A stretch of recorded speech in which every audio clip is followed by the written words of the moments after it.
morning everyone. Welcome to ATAT 24/7 classes. നമ്മൾ council of ministers എന്നൊരു ടോപ്പിക്കാണ് ഡിസ്കസ് ചെയ്തുകൊണ്ടിരുന്നത്. അപ്പോൾ റിമൈനിങ് ക്വസ്റ്റ്യൻസ് നമ്മൾ നോക്കുവാണ്. അതിൽ കോൺസെപ്റ്റ് ഏരിയ എല്ലാം നമ്മൾ നോക്കുവാണ്, എത്രത്തോളം ഉണ്ട് എന്നുള്ള ഇത് ക്ലിയർ ആയിട്ട് നമ്മൾ നോക്കുവാണ്.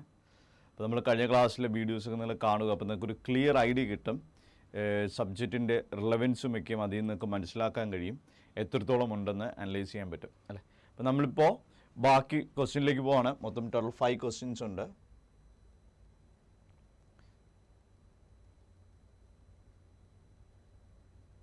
ഫസ്റ്റ് ക്വസ്റ്റ്യൻ എന്ന് പറയുന്നതാണ്, which of the following was added by 91st Amendment Act of 2003? The total number of ministers, including the Prime Minister in the Council of Ministers, may not exceed 15% of the total strength of the Lok Sabha. The total number of ministers, including the Prime Minister in the Council of Ministers, shall not exceed 15% of the total strength of the Lok Sabha. C. The total number of ministers, including the Prime Minister in the Council of Ministers, shall not exceed 15% of the total strength of the Lok Sabha and Rajya Sabha. D. The total number of ministers, including the Prime Minister in the Council of Ministers, may not exceed 15% of the total strength of the Lok Sabha and Rajya Sabha. അല്ലേ, അപ്പോൾ ഇതിൽ ഒരു അമെൻമെൻറ്റിനെ കുറിച്ചാണ് question വന്നിരിക്കുന്നത്. ഇതിൽ ഇപ്പോൾ ഏതാണ് 91st Amendment Act 2003 വഴി ആഡ് ചെയ്തിട്ടുള്ളത് അല്ലേ. നമ്മുടെ പ്രിപ്പറേഷനിലെ അമെൻമെൻറ്റ് എന്നൊരു ടോപ്പിക് ഒരു ഇമ്പോർട്ടൻറ്റ് ടോപ്പിക്കാണ്. Total number of ministers including the prime minister in the council of ministers, മൊത്തം മിനിസ്റ്റേഴ്സ് പ്രൈം മിനിസ്റ്റർ ഉൾപ്പെടെ may not exceed 15% of the total strength of the Lok Sabha അല്ലേ. അതിൽ 15ൻ്റെ അപ്പുറം കടക്കാൻ പാടില്ല എന്ന രീതിയിലാണ് പറയുന്നത് അല്ലേ. പക്ഷെ ഒരു കമ്പൽസറി ആയിട്ട് പറയുന്നില്ല. ബി പറയുന്നു, total number of members including the prime minister in the council of ministers shall not exceed 15% of the total strength of Lok Sabha.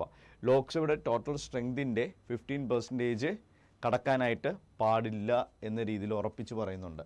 C പറയുന്നത്, total number of members including the prime minister in the council of ministers shall not exceed 15% of the total strength of the Lok Sabha and Rajya Sabha. ലോക്സഭയുടെയും രാജ്യസഭയുടെയും വെച്ചിട്ട് പറയുന്നു, ബാക്കി രണ്ടിടത്തും ലോക്സഭ മാത്രമേ ഉള്ളൂ അല്ലേ. ഇവിടെ വരുമ്പോൾ 2 ഹൗസും പറയുന്നുണ്ട്. ഡി പറയുന്നു, total number of ministers including the prime minister in the council of ministers may not exceed 15% of the total strength of the Lok Sabha and Rajya Sabha. ഇവിടെയും സെയിം ആണ്, വ്യത്യാസം മേയും ഷാളും ഇതൊക്കെയാണ് വ്യത്യാസം വരുന്നത് അല്ലേ. ഏതാണ് ശരിയായ ആൻസർ പറയൂ, ഏതാണ് 91st Amendment Act 2003 വഴി വന്നത് ഏതാണ്? 91st Constitutional Amendment Act 2003 വഴി ആഡ് ചെയ്ത് ചേർത്തത് ഇതിൽ ഏത് എന്നാണ് ചോദിക്കുന്നത്, ഏതാണ് അല്ലേ. So the following was added by 91st Amendment Act of 2003. 2003 constitution 91st Amendment Act വഴി ആഡ് ചെയ്ത് ഏതെന്നാണ്? എ ആണോ, ബി ആണോ, സി ആണോ, ഡി ആണോ? ഏതാണ് ആൻസർ? വേഗം പറയൂ. എ ആണോ, ബി ആണോ, സി ആണോ, ഡി ആണോ ആൻസർ വരുന്നതെന്ന് പറയൂ, വേഗം പറയൂ. ഏതാണ് അമെൻഡ് ചെയ്ത് ചേർത്ത്? ഏതാണ് 91st Constitutional Amendment Act 2003 വഴി വന്നത് ഏതാണ്? എ ആണോ, ബി ആണോ, സി ആണോ, ഡി ആണോ? ഏതാണ്? ഓക്കെ, യെസ്, ഇതിൻ്റെ കറക്റ്റ് ആൻസർ എന്ന് പറയുന്നത് ബി ആണ്. Total number of ministers including the prime minister in the council of ministers shall ആണ്, കമ്പൽസറി ആണ്. അതിൻ്റെ അപ്പുറം മേ അല്ല. മേ വന്നാൽ നോട്ട് കമ്പൽസറി, നോട്ട് മാൻഡറ്റോറി, നിർബന്ധമല്ല. ഇത് നിർബന്ധമായിട്ടും not exceed 15% of the total strength of the Lok Sabha. ലോക്സഭയുടേതാണ്, രാജ്യസഭയുടേതല്ല അല്ലേ. ഈ 2 വ്യത്യാസം ഓർത്താൽ മതി, നമുക്കിത് ഇന്ന് സ്കിപ്പ് ചെയ്തെടുക്കാൻ പറ്റും. ഇതാണ് 91st Constitutional Amendment Act 2003 വഴിയാണ്. Through the Constitution 91st Amendment Act 2003 the Parliament added an amendment that it says the total number of ministers including the prime minister were in the council of ministers, not the cabinet minister alla, അല്ലെങ്കിൽ deputy minister അല്ല, minister of state അല്ല. It is a council of ministers. It includes all. Shall not exceed, it is mandatory, it is compulsory. Yes, it should be follow out, no exceptions allowed. Shall not exceed 15% of the strength of the Lok Sabha. Shall not exceed the 15% അല്ലേ. ഒരു limit ഉണ്ട്, 15% അപ്പുറം പോകാൻ പാടില്ല. 15% അല്ലേ of the total strength of Lok Sabha. നമ്മൾ second ക്വസ്റ്റ്യനിലേക്ക് പോവുകയാണ്. യെസ്, ജിഷ്ണു ബി കമൻറ്റ് ചെയ്തു. Okay, right, correct. Second question is consider the following. 1. According to Article 75 Clause 2, the minister holds his office during the pleasure of the president. 2. The president is bound to exercise his pleasure following the advice given by the prime minister. Choose the correct answer using the codes given below. A1 only, B2 only, C both 1 and 2, D neither 1 nor 2. ഏതാണ്? First പറയുന്ന first statement ഇതാണ്. According to article 75 clause 2 അല്ലേ പ്രകാരം second provision of article 75 the minister holds his office during the pleasure of the president. ഒരു മന്ത്രിയുടെ ഒരു കാലാവധിയാണ് എന്താണ് പ്ലഷർ ഓഫ് ദ പ്രസിഡന്റ് പറയുന്നവരേ ഉള്ളൂ, എൻ്റെ അപ്പുറം പോകാൻ പറ്റത്തില്ല അല്ലേ. സെക്കൻഡ് സ്റ്റേറ്റ്മെൻറ്റ് പറയുന്നു the president is bound to exercise his pleasure following the advice given by the PM. PM പറയുന്നതിനനുസരിച്ച് മാത്രമേ ആ പ്ലഷർ എക്സസൈസ് ചെയ്യാൻ പറ്റൂ അല്ലേ, അല്ലാതെ പറ്റില്ല. Bound to exercise his pleasure following the advice given by the prime minister. അതായത് ഒരു മിനിസ്റ്ററെ റിമൂവ് ചെയ്യുന്ന ബന്ധപ്പെട്ട് പ്ലഷർ അഡ്വൈസും പ്രൈം മിനിസ്റ്റർ പറയുന്നതിനനുസരിച്ച് ചെയ്യാൻ പറ്റും അല്ലേ. ഒരു മന്ത്രിയെ മാറ്റണമെങ്കിൽ പ്രൈം മിനിസ്റ്റർ പറയണം, അങ്ങനെ പ്രസിഡന്റ് ചെയ്യാൻ പറ്റുന്നത് സെക്കൻഡ് പറയുന്നു അല്ലേ. ഏതാണ് ശരി? A, B, C, D ഏതാണ് അല്ലേ? A ആണോ, B ആണോ, C ആണോ, D ആണോ കറക്റ്റായിട്ട് വരുന്നത്? A ആണോ, B ആണോ, D ആണോ കറക്റ്റായിട്ട് വരുന്നത്? വേഗം പറയൂ, ഏതാണ്? The president is bound to exercise his pleasure following the advice given by the prime minister. ഏതാണ്?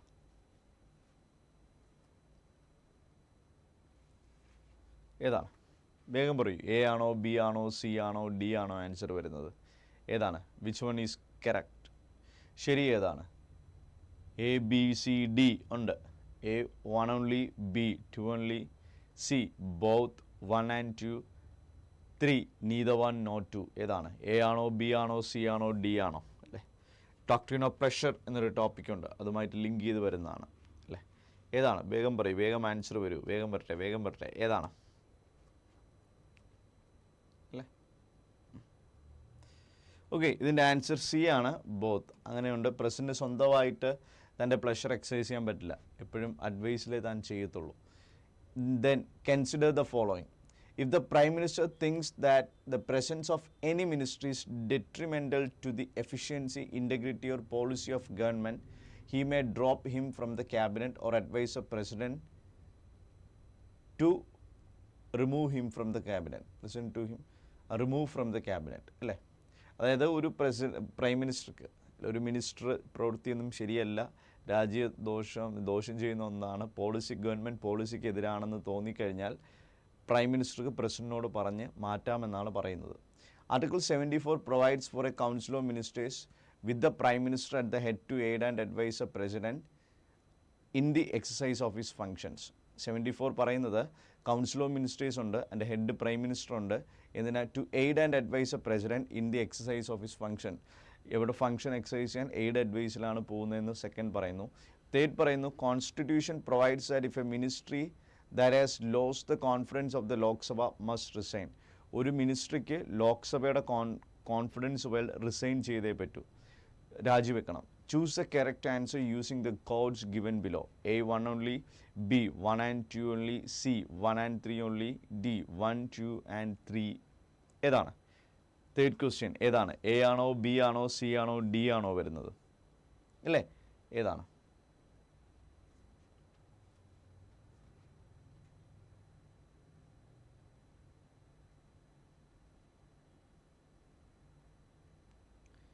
ഏതാണ് പറയൂ.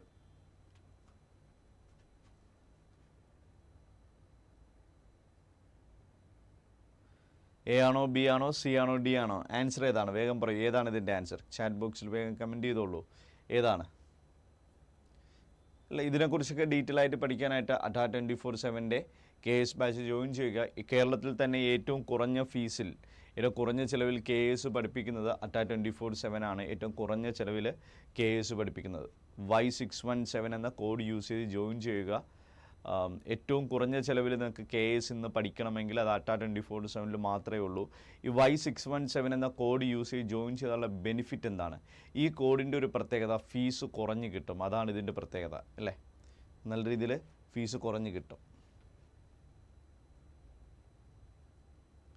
ഓക്കെ, ഇതിൻ്റെ ആൻസർ എന്ന് പറയുന്നത്, ഓക്കെ ജിത്തു ഡി കമൻറ്റ് ചെയ്തു. ഓക്കെ, ഇതിൻ്റെ ആൻസർ എന്ന് പറയുന്നത് ശരിക്കും പറയുന്നത് 3B ആണ്, 1 and 2 ഓൺലി ആണ്. കാരണം കോൺസ്റ്റിറ്റ്യൂഷനിൽ കോൺഫിഡൻസ് ആണ് കാലാവധി, പക്ഷേ റിസൈൻ ചെയ്യണമെന്ന് എടുത്തു പറയുന്നില്ല. കോൺസ്റ്റിറ്റ്യൂഷനിൽ റിസൈൻ ചെയ്യണം, മസ്റ്റ് റിസൈൻ എടുത്തു പറയുന്നില്ല. കാരണം എന്താ, പുതിയൊരു മിനിസ്ട്രി പോയാൽ വേറെ ഫോം ചെയ്യാനുള്ള ഓപ്ഷനുണ്ട് അല്ലേ? പോയാൽ വേറെ ഓപ്ഷൻ അവിടെ പ്രസിഡൻറ്റിൻ്റെ ഡിസ്ക്രിപ്ഷനാണ്. പ്രസിഡൻറ്റ് നോക്കും എന്ത് ചെയ്യണം, ഏത് ചെയ്യണമെന്ന് പ്രസിഡൻറ്റ് ചെയ്യാനുള്ള അധികാരമുണ്ട്. അപ്പോൾ ഒരിക്കൽ പോലും രാജിവെക്കണം എന്നില്ല. കോൺസ്റ്റിറ്റ്യൂഷൻ മസ്റ്റ് അങ്ങനെയൊന്നും പറയുന്നില്ല, ഒരിക്കലും പറയുന്നില്ല അല്ലേ? കോൺഫിഡൻസ് ആണ്, ലോക്സഭയുടെ കോൺഫിഡൻസ് ആണ്, ഒരു മിനിസ്ട്രി പോകുന്നേ ഉള്ളൂ. കോൺഫിഡൻസ് പോയാൽ അപ്പം തന്നെ രാജിവെക്കണമെന്ന് കോൺസ്റ്റിറ്റ്യൂഷനിലില്ല അല്ലേ? പുതിയ മിനിസ്ട്രി ഫോം ചെയ്തുകൂടെ അല്ലേ? പുതിയ ഭൂരിപക്ഷം മെജോറിറ്റിയിൽ ഫോം ചെയ്തുകൂടെ? ചെയ്യാം, അതിനുള്ള പ്രൊവിഷൻ ഉണ്ട് അല്ലേ? ഉണ്ട്. 1 and B ആണ്, 1 and 2 ആണ് കറക്റ്റായി വരുന്നത്. ഇനി 4th one, consider the following. Hi Jithu, right. Article 74 clause 1 and 75 clause 1 says that the Prime Minister shall be appointed by the President and the other ministers shall be appointed by the President on the advice of the Prime Minister. 74 clause 1, 75 clause 1 പറയുന്നത് prime മിനിസ്റ്ററെ appoint ചെയ്യുന്നത് president ആണെന്നും other minister മറ്റ് മന്ത്രിമാരെ shall be appointed by the president on the advice of the prime minister. Prime minister അഡ്വൈസിലാണ് appoint ചെയ്യുന്നത്. Second, council of ministers shall be collectively responsible to both house of parliament. Council of ministers എന്ന് പറയുന്നത് അവർ collectively responsible ആണ്. Parliament 2 house, Rajya Sabha Lok Sabha responsible ആണ്. Third പറയുന്നു, salaries and allowances of minister rules 1952 defines minister as A member of the council of ministers and includes A deputy minister അല്ലേ? അതായത് ഈ പറയുന്ന മിനിസ്റ്റർ റൂൾസ് 1952 മിനിസ്റ്റർ എന്ന് പറയുന്ന ഒരു member of council of ministers ആണ്. ഡെപ്യൂട്ടി മിനിസ്റ്ററും അതിൽ വരുമെന്ന് പറയുന്നത് കോൺസ്റ്റിറ്റ്യൂഷനിലല്ല, മറിച്ച് ഇങ്ങനെ ഒരു റൂളിലാണ് എന്നാണ് ഈ സ്റ്റേറ്റ്മെൻറ്റ് പറയുന്നത്. Choose the correct answer using the codes given below. A1 only, B1 and 2 only, C1 and 3 only, D1, 2 and 3. ഏതാണ് കറക്റ്റ് ആൻസർ പറഞ്ഞോളൂ? ഏതാണ്? ഇതൊക്കെ സിമ്പിളാണ്, ഇതൊക്കെ ബേസാണ്, വെരി ബേസിക്സ് അല്ലേ? ഹൈ ലെവലൊന്നുമില്ല, ഒരു ക്വസ്റ്റ്യൻ പോലും ഹൈ ലെവലില്ല, 100%. കോൺസ്റ്റിറ്റ്യൂഷനിലുള്ളത് അതേപടി ഞാൻ പഠിപ്പിക്കുകയാണ് അല്ലേ? ഞാൻ ഈ പറയുന്ന കാര്യം തന്നെയാണ് അൾട്ടിമേറ്റ്. കോൺസ്റ്റിറ്റ്യൂഷനിലെ ലാംഗ്വേജ് അതേ രീതിയിൽ തന്നെയാണ് പഠിപ്പിക്കുന്നത്, അല്ല വേറെ രീതിയിൽ വളച്ചൊടിച്ച് വേറെ ഒന്നുമല്ല. കറക്റ്റത എക്സാമിന് കോൺസ്റ്റിറ്റ്യൂഷനിൽ ഉള്ളതാണോ ഇല്ലയോ എന്നൊക്കെ വെച്ച് ക്വസ്റ്റ്യൻ ചോദിക്കാനുള്ള സാധ്യത ഉണ്ട് അല്ലേ? അതുകൊണ്ട് നോക്കി വയ്ക്കുക ക്ലിയറായിട്ട്. ഇതിനെക്കുറിച്ച് ഡീറ്റെയിൽ ആയി പഠിക്കണമെങ്കിൽ അറ്റാ 24/7 KAS ബാച്ച് ജോയിൻ ചെയ്ത് നമ്മളിപ്പോൾ KASന് വേണ്ടിയാണ് സീരീസ് റൺ ചെയ്യുന്നത് അല്ലേ? Y617 എന്ന കോഡ് യൂസ് ചെയ്ത് ജോയിൻ ചെയ്യുക. ആ കോഡ് യൂസ് ചെയ്യുമ്പോൾ ഫീസിന് ഇളവ് കിട്ടും. കേരളത്തിലെ ഏറ്റവും കുറഞ്ഞ ചിലവിൽ KAS പഠിപ്പിക്കുന്ന അറ്റാ 24/7 മാത്രമാണ്. ഏറ്റവും കുറഞ്ഞ ചിലവിൽ പഠിപ്പിക്കുന്നത് അറ്റാ 24/7 മാത്രമാണ്. ആ ഫീസിൽ ഇനിയും ഇളവ് വേണം, ഇനിയും വേണം എന്നുള്ളവർക്ക് ഈ കോഡ് യൂസ് ചെയ്യാം. Y617 എന്ന കോഡ് യൂസ് ചെയ്യാം അല്ലേ? അപ്പോൾ ഇതെല്ലാം ബേസിക്സ് ആണ്, നിങ്ങൾ ആരും തെറ്റാൻ പാടില്ല. ഇതിലിപ്പോൾ തെറ്റുന്നെങ്കിൽ നിങ്ങൾക്ക് കോൺസ്റ്റിറ്റ്യൂഷനിലും അല്ലെങ്കിൽ പൊളിറ്റി എന്ന വിഷയത്തിൽ ബേസ് ഇല്ലെന്നാണ് അർത്ഥം അല്ലേ? അതായത് പൊളിറ്റി ബേസ്ഡ് എക്സാംസിന് ഇച്ചിരി ക്ലിയർ ചെയ്യാൻ ടഫായിരിക്കും എന്നാണ് അർത്ഥം. ക്ലിയർ ചെയ്യാൻ സാധ്യത ഉണ്ടോ എന്ന് ചോദിച്ചാൽ ഇതൊക്കെ ബേസാണ്, ഇത് അറിഞ്ഞിരിക്കണം. വളരെ സിമ്പിൾ ബേസിക്സ് കാര്യങ്ങളാണ്, ഒന്നും ഹൈ ലെവൽ തൊട്ടില്ല, വെരി ബേസിക്സ് അല്ലേ? ഇതൊക്കെ ഒരു പാർലമെൻറ്റും മിനിസ്ട്രി ഫോം ചെയ്യുന്നതുമായിട്ട് ബന്ധപ്പെട്ട ക്വസ്റ്റ്യൻസ് ആണ്. അപ്പോൾ ഒരിക്കലും തെറ്റിക്കാൻ പാടില്ല എന്നതാണ് സത്യാവസ്ഥ. ഏതാണ്? 4th ആൻസർ എന്ന് പറയുന്നത് A ആണ് അല്ലേ?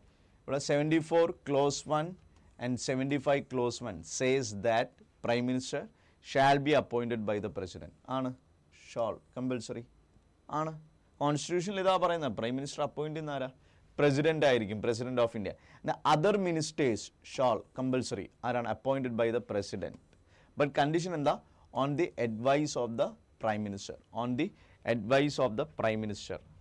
പ്രൈം മിനിസ്റ്ററുടെ അഡ്വൈസിനനുസരിച്ചാണ് അപ്പോയിൻറ്റ് ചെയ്യുന്നത്. എന്താണ്? പ്രൈം മിനിസ്റ്ററുടെ അഡ്വൈസിനനുസരിച്ചായിരിക്കും അപ്പോയിൻറ്റ് ചെയ്യുന്നത് അല്ലേ? സെക്കൻഡ്, അത് ശരിയാണ്. സെക്കൻഡ് വന്നത് council of minister shall be collectively responsible both houses അല്ല, ലോക്സഭയിലാണ് അല്ലേ? നമ്മൾ ഇന്നലെ ഇത് ഡിസ്കസ് ചെയ്തപ്പോൾ എടുത്തതാണ്. കാരണം ഒരു ഗവൺമെൻറ് ഫോം ചെയ്യാൻ രാജ്യസഭയുടെ ആവശ്യമില്ല. ഒരു ഗവൺമെൻറ് ഫോം ചെയ്യുന്നത് ലോക്സഭ ഇലക്ഷൻ കഴിഞ്ഞാലേ ഗവൺമെൻറ് ഫോം ചെയ്യാം. രാജ്യസഭയിലേക്ക് ഇലക്ഷൻ നടത്തിയാലോ രാജ്യസഭ ഉണ്ടെന്ന് പറഞ്ഞ് ഇന്ത്യയിൽ ഗവൺമെൻറ് ഫോം ചെയ്യാൻ പറ്റില്ല. ഫസ്റ്റ് ലോക്സഭ ഇലക്ഷൻ നടത്തണം. നടത്തിയിട്ട് അതിലുള്ളവരിൽ നിന്ന് ആ മെമ്പേഴ്സിനെടുത്ത് ഗവൺമെൻറ് ഫോം ചെയ്യും. വേണമെങ്കിൽ രാജ്യസഭയിലെ മെമ്പേഴ്സിനെ മിനിസ്റ്റേഴ്സ് ആക്കാം എന്നേ ഉള്ളൂ. അല്ലാതെ രാജ്യസഭ കമ്പൽസറി അല്ല. ഒരു ഗവൺമെൻറ് ഫോമേഷന് രാജ്യസഭയുടെ ആവശ്യം ഇല്ലെന്ന് തന്നെ വേണമെങ്കിൽ പറയാം. ലോക്സഭ ഇലക്ഷൻ നടന്നു കഴിഞ്ഞാൽ ഗവൺമെൻറ് ഫോം ചെയ്യും. ഇന്ത്യയിൽ അങ്ങനെയാണ്. ഇന്ത്യൻ രാഷ്ട്രീയ ചരിത്രം, when we consider the political history of India, we can easily identify and analyze one thing, that the government is always formed after the Lok Sabha election, not after the Rajya Sabha election. Rajya Sabha, a permanent body, never subject to resolution. However, with regard to Lok Sabha or the House of People, there is a normal tenure of 5 years. After the end of that tenure or automatic dissolution, fresh elections will be held, and after the fresh elections, from on the base of the majority party or a coalition, a government is formed, and Rajya Sabha has no role. Though the government is formed based on the Lok Sabha, however, the members of Rajya Sabha can also be taken as ministers to form the government. ഒന്ന് രണ്ട് മെമ്പേഴ്സിനെ എടുക്കുന്നേ കുഴപ്പമൊന്നുമില്ല അല്ലേ. അപ്പം അവിടെ ലോക്സഭയ്ക്ക് റോളില്ല ശരിക്കും, അല്ല രാജ്യസഭയ്ക്ക് റോളില്ല, കൗൺസിൽ ഓഫ് സ്റ്റേറ്റ്സിന് റോളില്ല, only house of people. Then salaries and allowance of ministers rules. ഇത് ശരിയാവുമായിരുന്നു, റൂളല്ല, ആക്റ്റാണ്. ആക്ട് വേറെ, റൂള് വേറെ, ഓർഡർ വേറെ. ഗവൺമെൻറ് ഇറക്കുന്ന എല്ലാ ആക്റ്റുകളല്ല. ആക്ട് എന്ന് പറഞ്ഞാൽ പാർലമെൻറ്റിൽ നിന്ന് വരും. റൂൾ എന്ന് പറഞ്ഞാൽ എക്സിക്യൂട്ടീവ് തരുന്നതാണ്, ലെജിസ്ലേച്ചർ തരുന്നതല്ല. ഈ വ്യത്യാസം ഓർത്തിരിക്കുക. ഇന്ത്യയിൽ ഒത്തിരി നിയമങ്ങളുണ്ട്, ഇതിലെല്ലാം ആക്ട് അല്ല. ചിലത് റൂളാകാം, ചിലത് ഓർഡർ ആകാം, റെഗുലേഷൻസ് ആകാം. ഇതൊക്കെ എക്സാം പോയിന്റ് ഓഫ് വ്യൂവിൽ ഇമ്പോർട്ടൻ്റ് ആണ്. നമ്മളൊരു ചെറിയൊരു മിസ്റ്റേക്ക്, ബാക്കിയൊക്കെ ശരിയാണ്. കോൺസ്റ്റിറ്റ്യൂഷനിൽ മിനിസ്റ്റർ ക്ലാസിഫൈ ചെയ്തിട്ടില്ല.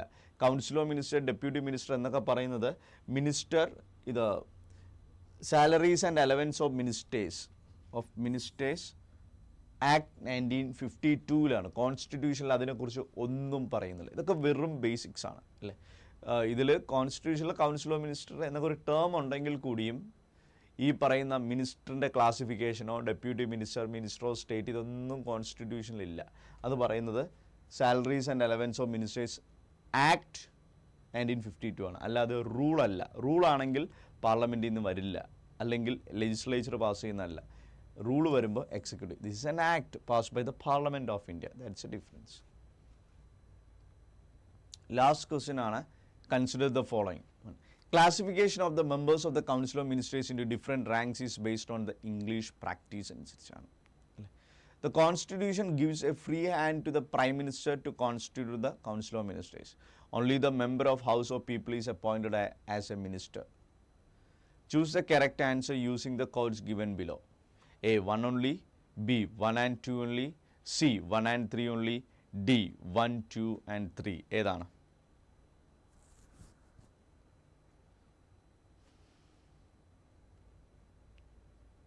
ഏതാണ്? വേഗം പറയും ഏതാണ്? ഇതും വെരി ബേസിക്സ് ആണ്. കൗൺസിൽ ഓഫ് മിനിസ്റ്റേഴ്സ് ആണ് ചോദിക്കുന്നത് അല്ലേ. നമ്മൾ കഴിഞ്ഞ 2-3 ദിവസമായിട്ട് നോക്കുന്നൊരു ഏരിയ ആണ് അല്ലേ. നമ്മളിപ്പോൾ തന്നെ ഒത്തിരി, എനിക്കൊന്ന് 15-20 ക്വസ്റ്റ്യൻസ് എൻ്റെ കയ്യിൽ മൊത്തം അറൗണ്ട് 50 ക്വസ്റ്റ്യൻസ് ഉണ്ട്. ഓരോ ദിവസം 5 വീതം ഇടുന്നേ ഉള്ളൂ. ഈ നമ്മളിപ്പോൾ ഈ ചെയ്തല്ലോ, ഈ സീരീസ് ഫുള്ളും ക്ലിയർ ആയിട്ട് കണ്ടിരുന്നാൽ നിങ്ങൾക്ക് ഇതെല്ലാം ക്ലിയർ ആവും അല്ലേ. അത് മതി. അൾട്ടിമേറ്റ് ഞാൻ പഠിപ്പിക്കുന്ന കാര്യം അൾട്ടിമേറ്റ് ആണ്. കാരണം ഞാൻ ഒറിജിനൽ കോൺസ്റ്റിറ്റ്യൂഷൻ ബേസ് ചെയ്തേ ക്വസ്റ്റ്യൻ എടുത്തുള്ളൂ. ലക്ഷ്മികാന്ത് ബേസ് ചെയ്തല്ല ക്വസ്റ്റ്യൻ ഇടുന്നത്. ലക്ഷ്മികാന്ത് തൊട്ടിട്ടില്ല എന്ന് വേണമെങ്കിൽ പറയാം. ഒറിജിനൽ കോൺസ്റ്റിറ്റ്യൂഷനും അതുമായി ബന്ധപ്പെട്ട് വരുന്ന ആക്ടിന് ഒറിജിനൽ 916 ആയിരിക്കും. അതുകൊണ്ട് 100% ട്രസ്റ്റ് ചെയ്യാം അല്ലേ. ഞാൻ പഠിപ്പിക്കുന്ന രീതിയിൽ ചോദിക്കത്തും ഉള്ളൂ എന്നും പല കാര്യങ്ങൾ ചോദിക്കുമെന്ന് എനിക്ക് ഉറപ്പിച്ച് പറയാൻ പറ്റും അല്ലേ. സോ നിങ്ങൾക്ക് പൊളിറ്റിയെക്കുറിച്ച് കൂടുതൽ പഠിക്കാൻ, ആ സബ്ജക്റ്റിനെ കുറിച്ച് പഠിക്കാൻ, ശരിക്കും ഓത്തൻറ്റിക് ആയിട്ട് പഠിക്കാൻ അല്ലെ, ലക്ഷ്മികാന്ത് ബേസ് അല്ല, എക്സാം പോയിന്റ് ഓഫ് വ്യൂവിൽ സിലബസ് വെച്ച് പഠിക്കാൻ, KAS പ്രത്യേകിച്ചും പഠിക്കാനായിട്ട് Y617 എന്ന കോഡ് യൂസ് ഇന്ന് തന്നെ നിങ്ങൾ KAS ബാച്ച് ജോയിൻ ചെയ്യുക അല്ലേ. അത് മാത്രമല്ല, ഇന്ത്യൻ പൊളിറ്റി എന്ന വിഷയത്തിൽ ഞാൻ 100% ഗ്യാരണ്ടിയാണ്. കോൺസ്റ്റിറ്റ്യൂഷൻ റിലേറ്റ് ചെയ്ത് എന്ത് പഠിച്ചാലും ചോദിച്ചാലും എക്സാമിന് ഞാൻ പഠിപ്പിക്കുന്നതിൻ്റെ അപ്പുറം പോകത്തില്ല. 100%, 110 അല്ലേ, 120%, എത്ര വേണോ തരാൻ പറ്റും. ഞാൻ പഠിപ്പിക്കുന്ന ടോപ്പിക്കിൻ്റെ അപ്പുറം കോൺസ്റ്റിറ്റ്യൂഷന് എക്സാമിന് ക്വസ്റ്റ്യൻ ചോദിക്കത്തില്ല. കോൺസ്റ്റിറ്റ്യൂഷൻ റിലേറ്റ് ചെയ്ത് വരുന്ന ടോപ്പിക്കുകളിൽ ചോദിക്കില്ല എന്നത് 100% ഗ്യാരണ്ടിയാണ്. അപ്പോൾ അറ്റ 24/7 എന്ന് പറയുന്നത് കേരളത്തിലെ ഏറ്റവും കുറഞ്ഞ ചിലവിൽ KAS പഠിപ്പിക്കുന്ന സ്ഥാപനമാണ്. അല്ലേ? അപ്പോൾ നിങ്ങൾക്ക് ഓരോ സബ്ജക്റ്റും ക്ലിയർ ആയിട്ട് പഠിക്കാൻ, പൊളിറ്റിയൊക്കെ നന്നായിട്ട് പഠിക്കാൻ സിലബസ് ബേസ് ചെയ്ത്, പൊളിറ്റി നമ്മൾ പഠിക്കുന്നില്ല, കോൺസ്റ്റിറ്റ്യൂഷൻ നമ്മൾ പഠിക്കുന്നില്ല, മറിച്ച് സിലബസ് ബേസ് ചെയ്തുള്ള കോൺസ്റ്റിറ്റ്യൂഷൻ, സിലബസ് ബേസ് ചെയ്തുള്ള പൊളിറ്റി പഠിക്കാനായിട്ട് അറ്റാറ്റ് 24/7 Y617 എന്ന ഈ കോഡ് യൂസ് ചെയ്യും. ഈ കോഡിൻ്റെ പ്രത്യേകത ഫീസ് കുറയും. നിങ്ങൾ ഓൾറെഡി ഫീ കുറവാണ്. കേരളത്തിലെ ഏറ്റവും ചിലവ് കുറഞ്ഞ് KAS പഠിപ്പിക്കുന്ന ഒരേ ഒരു സ്ഥാപനമേ ഉള്ളൂ, അത് അറ്റാറ്റ് 24/7 മാത്രമാണ്, അല്ലേ? അപ്പോൾ അവിടെ നിങ്ങൾക്ക് ഈ ഫീസ് ഇനിയും കുറയണമെന്നുണ്ടെങ്കിൽ ഈ കോഡങ്ങ് യൂസ് ചെയ്താൽ മതി. അടയുടെ ഏത് കോഴ്സ് എടുത്തിട്ട് ആ ഫീസിനെ ഇനിയും ഡിഡക്റ്റ് ചെയ്യണം, ഇനിയും കുറയണമെങ്കിൽ ഈ കോഡങ്ങ് യൂസ് ചെയ്താൽ മതി. ഓക്കെ, അപ്പോൾ ഈ 5ൻ്റെ ആൻസർ എന്ന് പറയുന്നത് B ആണ്, 1 and 2. Classification of members of council of മിനിസ്റ്റേഴ്സിൻ്റെ different ranks based on English practice. അതെ, അവിടെ ബ്രിട്ടീഷ് അവിടുത്തെ ഒരു പ്രാക്ടീസാണ് എടുക്കുന്നത്. ആ ഒരു പ്രാക്ടീസ് തന്നെയാണ് നമ്മളും എടുത്തിട്ടുള്ളത്. അതൊരു പ്രാക്ടീസാണ്. ഇറ്റ്സ് ലൈക്ക് എ കൺവെൻഷൻ പോലെ ഫോളോ ചെയ്യുന്നു. The constitution gives a free hand to the prime minister to constitute council of ministers. Yes അല്ലേ? ആർക്ക് അധികാരമുണ്ട്? ഇവർക്കുണ്ട്. ആർക്കാ? ഫ്രീ ഹാൻഡ് കൊടുത്തിട്ടുണ്ട്. പ്രൈം മിനിസ്റ്റർക്ക് ഇഷ്ടമുള്ളവർ പിക്ക് ചെയ്യാൻ പറ്റും, അല്ലേ? അപ്പം പ്രൈം മിനിസ്റ്റർ മണിയടിച്ച് സൂചിപ്പിച്ച് നിൽക്കുന്നവരൊക്കെ ഒരുപക്ഷെ മന്ത്രിയാവാൻ പറ്റും എന്നും പറയാം. ആ പുള്ളിക്ക് പറ്റുന്നവരെ മാത്രമേ എടുക്കത്തുള്ളൂ, അല്ലേ? ഇന്ത്യയിൽ പിന്നെ പുള്ളിക്ക് പറ്റുന്നത് മാത്രമല്ല, ജാതി മതവും നോക്കിയെടുക്കും, അല്ലേ? അല്ലാതെ ഹെൽത്ത് മിനിസ്റ്റർ ആകുമ്പോൾ ഹെൽത്തിൽ വളരെ നോളജ് ഉള്ളതും ഡോക്ടറായിരിക്കണമെന്നും ഇവിടെ കണ്ടീഷനില്ല. നിയമമന്ത്രി ആകുമ്പോൾ അങ്ങനെയൊന്നും കണ്ടീഷനില്ല. ജാതി മതം നോക്കി പ്രാതിനിധ്യം ഉറപ്പുവരുത്താനായിട്ടാണ് നമ്മുടെ ഇന്ത്യൻ രാഷ്ട്രീയം എന്ന വളരെ മ്ലേച്ഛമായ ഒരു രാഷ്ട്രീയ വ്യവസ്ഥയിൽ പ്രവർത്തിക്കുന്നത്. എനിവേ, എന്തായാലും പ്രൈം മിനിസ്റ്റർ ആയിരിക്കും അത് തീരുമാനിക്കുന്നത്, വേറെ ആരുമല്ല. ഇനി ഇതെന്തുകൊണ്ട് ആൻസർ അല്ല? Only the member of house of people is appointed as minister. അല്ല, ഇല്ലേ? ഒരു മിനിസ്റ്റർ, കൗൺസിൽ ഓഫ് മിനിസ്റ്റേഴ്സ്, ഒരു ഗവൺമെൻറ് ഫോം ചെയ്യാൻ ലോക്സഭ വേണം. എന്നാൽ മന്ത്രിയെ ലോക്സഭയിൽ നിന്ന് മാത്രം എടുക്കണമെന്നില്ല, രാജ്യസഭയിൽ നിന്ന് എടുക്കാം, അല്ലേ? Manmohan Singh, a former prime minister and the great economist who became the prime minister of India and is not a member of Lok Sabha, he is a member of Rajya Sabha. Then also our minister Arun Jaitley, yes, he is also not a member of Lok Sabha, instead he is selected from Rajya Sabha, അല്ലേ? പിൻവാതിൽ നിയമനം എന്ന് പറയും, രാജ്യസഭയിൽ നിന്ന് എടുത്തുകൊണ്ടുവന്നവരാണ് അവരെന്ന് പറയുന്നത്, അല്ലേ? അപ്പോൾ ഇത് ഓർത്തിരിക്കുക. അപ്പോൾ ഇന്ന് നമ്മൾ ഇത്രയും ക്വസ്റ്റ്യൻസ് ഡിസ്കസ് ചെയ്യുന്നുള്ളൂ. അപ്പം ഇതിനെക്കുറിച്ചൊക്കെ ഡീറ്റെയിൽ ആയിട്ടൊക്കെ നിങ്ങൾക്ക് പഠിക്കണം, കൂടുതൽ കാര്യങ്ങൾ അറിയണമെങ്കിൽ ഈ Y617 എന്ന കോഡ് യൂസ് ചെയ്ത് ജോയിൻ ചെയ്യുക. Y617 എന്ന കോഡ് യൂസ് ചെയ്തുകൊണ്ട് അറ്റാറ്റ് 24/7 ബാച്ചിൽ നിങ്ങൾ ജോയിൻ ചെയ്യുക. ഓൾറെഡി കേരളത്തിലെ ഏറ്റവും കുറഞ്ഞ ഫീ വാങ്ങി പഠിപ്പിക്കുന്ന ഏത് കോഴ്സായാലും, അല്ലെ, ഏത് എക്സാമിനും കുറഞ്ഞ ഫീ, അതാണ് അറ്റാറ്റ് 24/7 ഏറ്റവും വലിയൊരു ക്വാളിറ്റി എന്ന് പറയുന്നത്. മുഖമുദ്ര കുറഞ്ഞ ഫീ ആണ്, എല്ലാവർക്കും അഫോർഡബിൾ ആവുന്ന ഒരു ഫീ ആണ്. കേരള അഡ്മിനിസ്ട്രേറ്റീവ് സർവീസ് സിലബസ് വെച്ച് പഠിച്ചാൽ ക്ലിയർ ചെയ്യും, അല്ലേ?